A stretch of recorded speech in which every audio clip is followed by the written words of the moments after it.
At another edition of the Massachusetts Beer Reviews channel of YouTube. My name is Thomas Metal 75, and this is your Massachusetts Beer Reviews. And it just rained over here. It's August the 2nd, 2022. It's 77 degrees Fahrenheit, but it feels more like 93. Torrentially raining and close at this point to 100% humidity. Yeah, because of torrential monsoons. Time for a beer. Why not? Outside in the heat. So we're going to be doing one from the Widowmaker Brewing Company out of Braintree, Massachusetts. This is their Double New England Pale Ale at 8.2%. And it is called Fermenter Worship. Worship the Fermenter. Oh, yeah. Worship those fermentation tanks that brew your beer. And this bad boy has a June the 8th, 2022 fresh date on it. So there you go. Not too bad. It is almost 2 months old. Brewed and canned by Widowmaker Brewing, 220 Wood Road in Braintree, Massachusetts. And they say on the can, store cold, buy cold, share cold. If this can is not cold, ask why. Right on. A little bit of info from the Widowmaker website. It's brewed with a blend of wheat, flaked, and malted oats. Citra Nelson and Strata hops for the dry hopping. And, quote, and then decided to hit this once more for an additional layer of aromatic riffage. I don't know if that means double dry hopped, but I would guess. Sure. So, yeah, let's crack it open pour it into a Spiegelau and see what it's like. Spiegelau IPA glass. Shall we? All right. Ooh. Hazy number, definitely. Okay. See if I can get a little bit of the can art in there. Cheers. Cheers to Brian, the beer snob. Here's what the color of the beer looks like. It's a very hazy, orangey look to it. Nice big three-finger head there. Lots of effervescence. I think there's an etching at the bottom of the Spiegelau glass. I do not recall. But nice, bright, orangey look. Tons of carbonation. Bright white head. I don't see any sediment quite yet, but that could happen towards the bottom of the can. It's a nice pillowy head, so it looks like part of a great New England style IPA. Now let's see what it smells like. Peachy. Peachy? Kind of.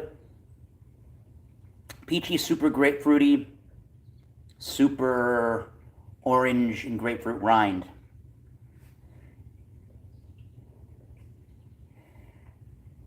Orange candied-like in a way. But, very dank. There is some of that onion garlicky note in there. There's a nice sweet bready malt going on in there. It's not a super dry smelling beer. There is some sweet residual malts in the background.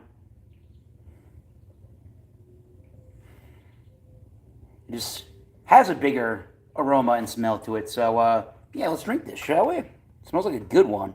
The Fermenter Worship. Cheers, everybody. Widowmaker.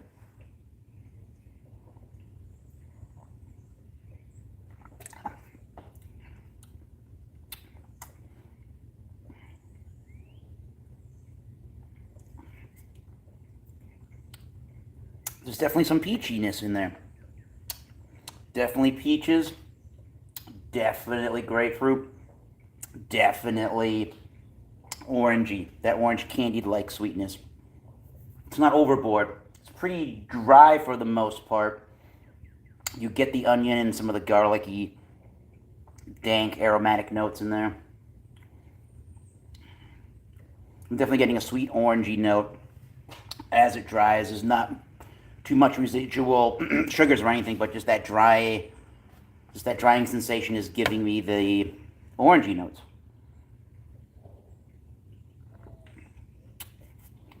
There's definitely a little bit of heft in there from the 8.2%. You can tell it's a bigger beer towards the bottom of the sip. You can really get the dank flavors, and you really get some more of the heft in the body of the beer, reminding you that it is a 8.2% beer. I would say, though, however, it's on the high side of medium, but probably just the straight up medium-bodied beer. It's pretty crisp. It's got a nice carbonation zing. It's very very smooth and velvety, like you would expect the wheat and the different kind of flaked oats. What do they say? They say it's wheat, flaked, and malted oats. And you can definitely tell it's got a nice pillowy texture, a nice velvety smooth texture, very fine bubbles. Not very hard going down at all. No carbonation burn.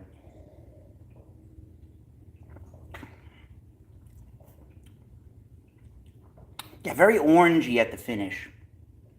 Very orange sweetness, like those little orange candies. Okay, interesting. It's minimally sticky around the sides of the glass, or the top of the glass, should I say, and around the lips. I kind of wish it was even drier in the finish. I do wish the beer was a little bit drier and not sweet sugary at the end. But let's see what happens if I pour the glass. Oh, yep, there we go. There we go. I don't know if you're going to be able to see it here. Would you be able to see it? No, maybe not. I got the yeast sediment I got the yeast sediment. There it is. Woo! Yikes! I got to be careful to not pour that stuff in my beer ever again.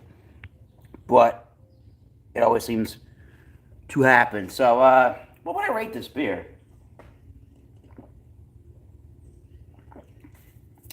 It's a very refreshing 8.2% beer. I just kind of wish the sweetness was, or the maltiness maybe, was dialed down a little bit. Maybe that would get rid of that residual sugary finish at the end. But I would say semi-dry, but there still is that finish that I don't really like. And I forget how much money the 4-pack was. It was probably $20-something. So, I mean, all in all, it's a good beer, and I would recommend the beer highly. What would I rate it? Let's see. I'm going to give it I'll give it a straight up 90. I do think it's a little unbalanced in the finish, but if you're looking for a bigger double IPA beer drinking experience and you are in the South Shore, Boston area, I don't know how far out towards the central part of Massachusetts into western Mass it is, or how north or south of Massachusetts in the other bordering states it goes. But yeah, Widowmaker, this one's alright, just a little unbalanced in the sweetness department for me in the finish. So 90 out of 100. So I'm going to call this one a successful beer review, and until next time, you all keep drinking or tasting those great beers. Cheers, see you soon. I need to get in the air conditioning. Goodbye.